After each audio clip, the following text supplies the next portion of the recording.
Today, we're drinking some bubbly out of Spain. Let's get it. What up, winos? Happy Wine Wednesday. I am your host, Jayton Gunter, owner of Grapes and Sand Publishing, and I'm ready to drink some wine today.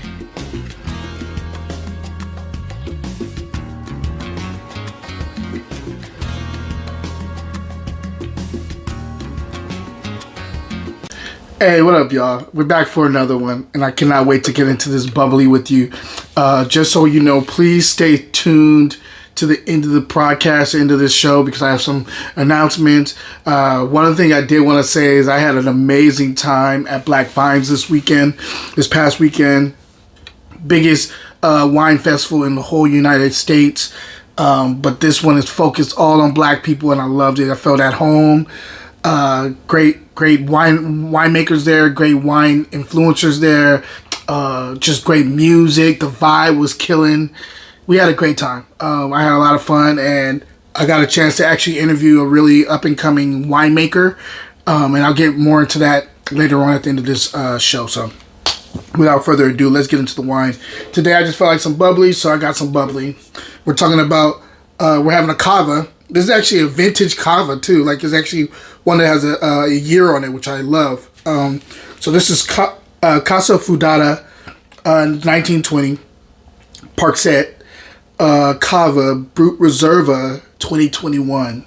I mean, I know they have vintage Cavas out there. It's just rare that I actually run into one. It's not that it's rare. It's just I don't see them all the time. They're not a normal thing. They're normally, when I'm having Cava, they're non-vintage. So this is I'm excited to try this vintage Cava. I've been drinking a lot of Cava lately, and I've been liking it. So I'm back to Cava. Let's get it. So anyway, let's get into this. On the nose, first thing I'm getting is definitely like this crisp, like green apple going on. I'm getting a little bit like a wet rock, wet stone thing going on. There is a little bit of a saltiness, like a little bit of a salinity, like salty thing that's not salinity. I'm sorry, like a salty thing that's coming over, like salty air that you get like by an ocean. That kind of like saltiness, brininess. I'm catching that on the nose here. There's also like a floral aspect here. I'm getting white flowers, maybe like acacia or something like that. There's also like a little bit of like a lime zest here too that I'm digging.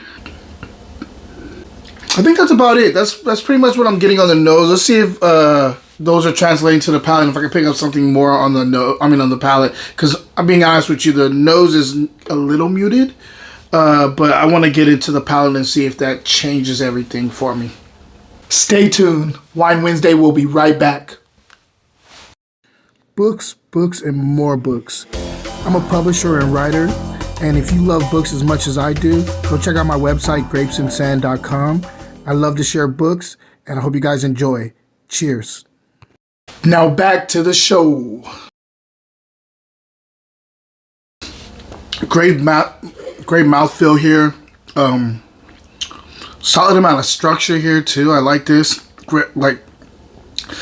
This is very good actually. I like this. Like this nice mousse in the mid palate going to the finish. Once I let some air in here, let's get into the structure first. Acids medium plus on here.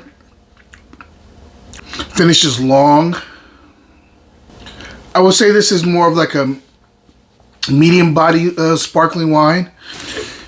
All right, let's taste a little bit more.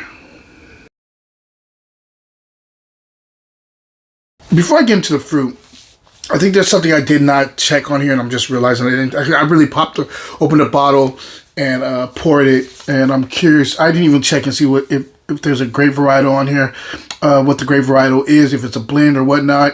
I know Cava does experiment with a lot of French grapes. But there's also some Cavas that still are really about the indigenous grapes. And being honest with you, if I was to blind this, I think this is more indigenous grapes going on here, which I dig. So I'm going to check really quick and see what the grape is, and I'll be right back. I'm curious. And I actually think, let me pinpoint it. I think it's probably Macabeo. I think it's Macabeo is the grape here. Maybe it's a blend, but I think it's going to be Macabeo heavy, in my opinion. So let's check it and see if I'm right. And yeah, give me a second. Okay, well, I guess I was right. It is an indigenous grape, and Macabeo is definitely it looks like it's the primary. I couldn't really find out the vintages, but from what I saw, it did look like Macabeo was the highest, the highest percentage on this one. But they weren't showing the vintages. I didn't know if it was a 2021 or a 2020. So I'm just gonna go with what I saw initially. Macabeo was the headliner on this blend. Say blend. For this sparkling wine. So I'm glad I still have a little bit of chops with the blind tasting. Let's go ahead and taste a little bit more. I want to talk about the fruit. Like I said, the crisp green apple throughout the palate, freshly cut, just perfectly green apple going on throughout the palate from the beginning to the end. The other one that's really right there on the heels of the green apple is this lime zest. It's like it's throughout the whole palate too. I dig it. It's not just goes right up the middle with the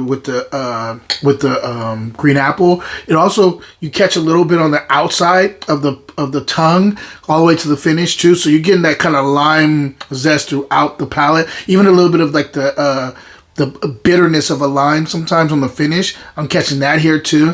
There's also like this really nice salty minerality on the finish too. I love this wine. This is really delicious. I highly recommend this wine. Let me taste a little bit more, see if I'm missing anything. But to start your meal off, before you start like drinking some heavy stuff and eating great food, this is a nice entry point. This is a nice entry wine to get the day started, or get the night started, to be honest with you. It's just delicious, refreshing, wakes your palate up, and it's just delicious. Let's taste a little bit more.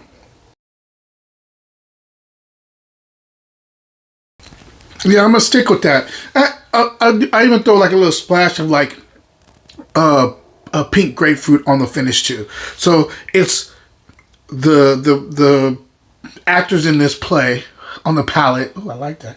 Actors in this play on the palate are going to be green apple, lime, and grapefruit.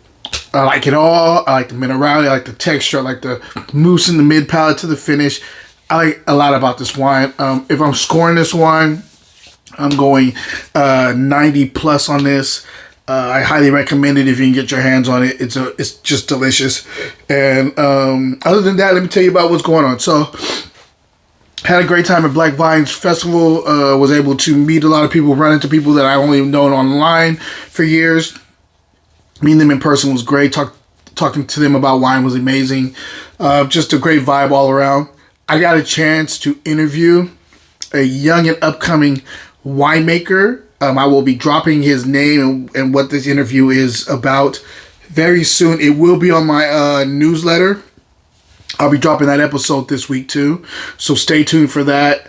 I was thinking about putting it behind the paywall, but I'm not going to do that. I want you guys to check this guy out. He's a young winemaker, learning a lot. He's out of Oregon, and he's doing some really cool stuff. So I really want you guys to see what's going on with him. It's a very short form interview. It's like it's less than 3 minutes, but I like what he's talking about. I think this guy has a potential to really do his thing down the road, and I want you guys to meet him. So stay tuned for that. If you haven't subscribed to my newsletter, please do, guys. I'm telling you, I'm doing a lot this week. This is food week right now, so there's a lot of I have an article dropping very soon about some food stuff. I'm not going to get into it until it drops. I will have a podcast dropping too attached to that will be behind the paywall.